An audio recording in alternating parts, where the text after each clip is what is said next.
Gracias por estar acá. Es un Gracias gusto a ti. recibirlo en las Muchas cosas como gracias. son. Estamos ante la noticia de una paralización fruto de vandalismo, hay que usar la palabra, contra un sitio minero, Julcani, en Huancavelica, un sitio de la empresa Buenaventura, que me parece que funcionaba desde hace 70 años y que es la primera vez que es objeto de una medida de fuerza de este tipo que ha llevado a su paralización. Explíquenos, por favor, ¿qué consecuencias económicas tiene una medida de esta, cerrar una mina porque no había seguridad para seguir laborando y garantizar naturalmente la vida de los trabajadores? A ver, bueno, gracias por la invitación, Fernando. Buenaventura tiene cosas interesantes, ¿no? Julcani tiene muchos años, Orcopampa también tiene 60 años. Sí, ¿no? sí, sí. Es una empresa minera que se caracteriza por tener operaciones de larga data, de muchos años. Mantienen vivas las operaciones mucho más allá del tiempo previsto originalmente, cerrar, sí. ¿no? Ahora, esto nunca había ocurrido, ¿no? Pero no es solamente, digamos, el caso de Julcani es lamentable, es un acto violento, prepotente, injustificado, pero... Contra los trabajadores, ¿no? Que fueron agredidos. Claro. ¿Qué es lo que ocurre? El Perú tiene una fortaleza que no tiene la mayoría de los países, que es la enorme riqueza minera. La minería se desarrolla principalmente a una gran altitud, en zonas poco pobladas, y así venga el COVID o así vengan problemas políticos, socioeconómicos, la minería puede seguir produciendo. Eso quiere decir que al Perú la actividad minera le da una base de financiamiento, sobre todo al Estado, ¿no? Para atender sus cuestiones esenciales, recaudar, ¿no? al margen de lo que ocurra en el mundo y en el Perú. Entonces lo que está ocurriendo contra la minería no es pues casual. Hay un atentado claramente dirigido a interrumpir, a petardear, a interferir con una actividad que es fundamental para las cuentas fiscales pues, del Perú. En su conjunto, pero además en una región como es Huancavelica, que es la más pobre de nuestro país. Es una... Sí, digamos, bueno, Cajamarca también. Es decir, en las zonas altoandinas, sobre los 4.000 o 3.800 metros sobre el nivel del mar, no son muchas las actividades económicas que se pueden realizar. La agricultura, hay alguna agricultura, pero no es pues la más productiva. Las actividades pecuarias tampoco son las más productivas. Pastoreo de si alpaca, uno ve, ¿no? qué actividad rentable, que genera empleo, que genera una alta producción, existe a partir de los 3.800 o 4.000 metros, es la minería. Es decir, si uno compara la minería con un fundo en la costa, uno puede decir, bueno, un fundo agrícola produce pues, mucho más empleo, ¿no? Pero sobre los 4.000 metros, la minería es por lejos la principal actividad económica que tiene el Perú. Y de esto se han dado cuenta pues, la gente que tiene un emprendimiento político. Pues, esto es todo parte de una agenda política. Hay una agenda política y saben que la minería es vital para el financiamiento de la marcha del Estado. Y por eso hay este enfrentamiento contra las actividades mineras. ¿Pero lo dice usted como hipótesis o tiene algún indicio sobre la autoría y la responsabilidad del vandalismo que se ha practicado en el sitio minero Julcani? No es gratuito, pues, el número de bloqueos en el corredor minero, no es gratuito los atentados a las operaciones mineras que tuvimos hace como un año en Ayacucho, en la Inmaculada. Es decir, hay una agenda política y el Perú tiene dos grandes rubros, que la minería, bueno, que es mucho más tradicional, y el otro es la agroindustria. La agroindustria es hoy el segundo rubro de generación de divisas en el Perú. 8.000 millones de dólares el año pasado. Y menos del 5% del área cultivada en el Perú se dedica a la agroindustria, a la agroexportación. Entonces, el Perú tiene un enorme potencial agroexportador. El Perú, si las cosas se hacen bien, la agroexportación va a ser la principal fuente generadora de divisas del Perú, más que Más la que la minería. minería. Más. Entonces, no es una casualidad que los ataques sean contra la minería y contra la agroexportación. Eso no es una cosa que ha ocurrido por azar, esto es una cosa premeditada, ¿no? Y lo que tenemos... Cuando usted era ministro de esto hace un poco más de un año y medio, me parece, ¿veían las cosas así también o se ha ido formando esa opinión? Yo tuve, en el breve tiempo que fue ministro, me reuní con el sistema de inteligencia, por ejemplo, y bueno, era notorio, digamos, quiénes eran los personajes que estaban en el corredor minero. Se había detectado la influencia boliviana a lo largo del corredor minero y esto obedecía a una agenda netamente política. Ahora, no es la misma agenda desestabilizadora general que hay ahora, ¿no? Pero sí había mucha penetración política en zonas muy particulares del corredor minero, ¿no? Chumbivilcas. Chumbivilcas, Espinar, Cayoma. ¿Por qué ahí? ¿Por qué en esos tres lugares? Bueno, a ver, todos estos...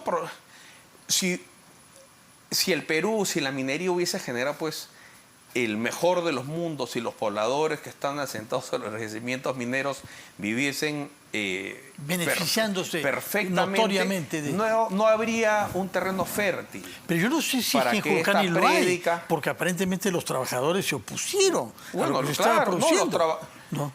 Lo que ocurre, digamos, la minería genera una enorme renta, eso es indiscutible.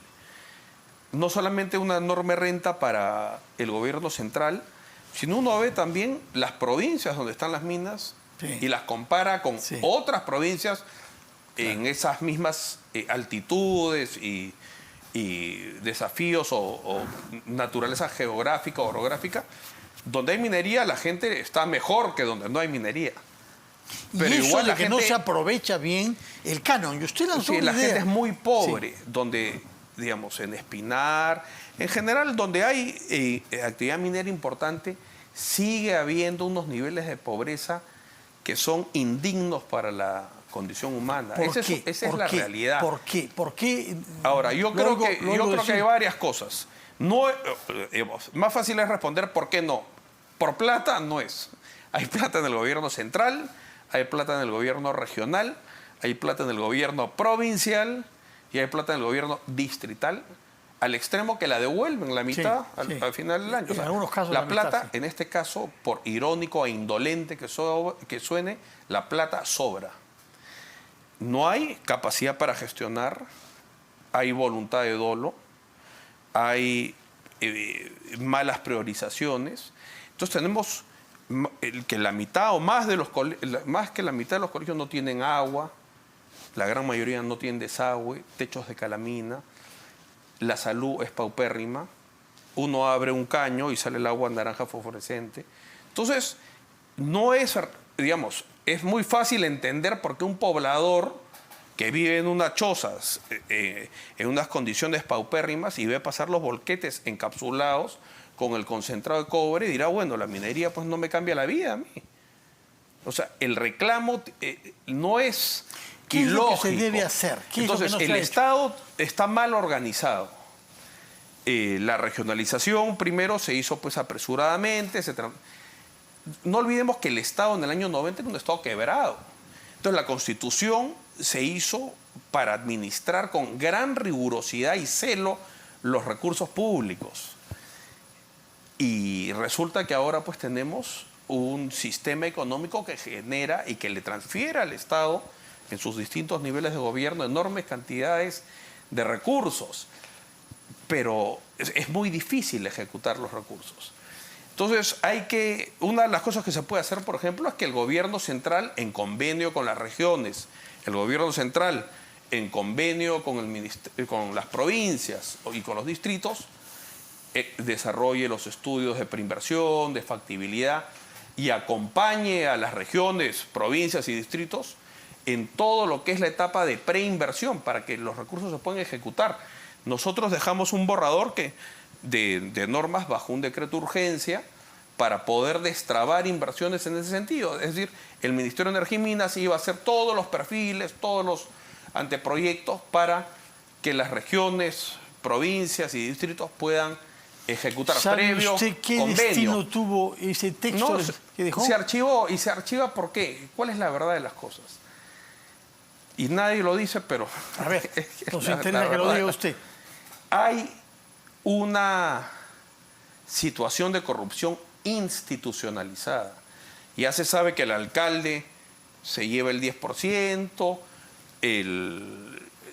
la comisión evaluadora otro porcentaje. Entonces, nadie va a dejar que sea un ministerio del gobierno central el que conduzca la selección o la administración de los recursos, porque hay mucha corrupción enraizada. Entonces, hasta que no se rompa eso, vamos a tener plata que se ejecuta mal, plata que se ejecuta con mala priorización. Y plata que no se ejecuta. Que no se ejecuta o que se va a la corrupción. Entonces, una reingeniería del Estado es fundamental, porque estamos hablando de muchísimo dinero.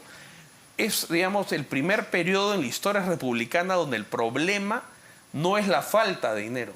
Sino el buen uso del dinero. Disculpe uso, ¿no? Que para reaccionar al tiempo que nos está venciendo le hago una pregunta de otro tipo. Sí. Yo recuerdo que la última vez que vino acá nos anunció que había participado en la creación de un partido político nuevo y que habían presentado documentación ante jurado. Quiero saber, me parece que lo han denominado Libertad Popular. Así es. Libertad Popular. Sí. ¿En qué estado se halla su proceso de inscripción? Presentamos hace unas semanas todos los requisitos que solicita el jurado, que son más de 24.800 afiliados, al menos 65 comités en al menos 20 regiones, cada comité con 50 militantes, y el estatuto, en fin, toda la formalidad.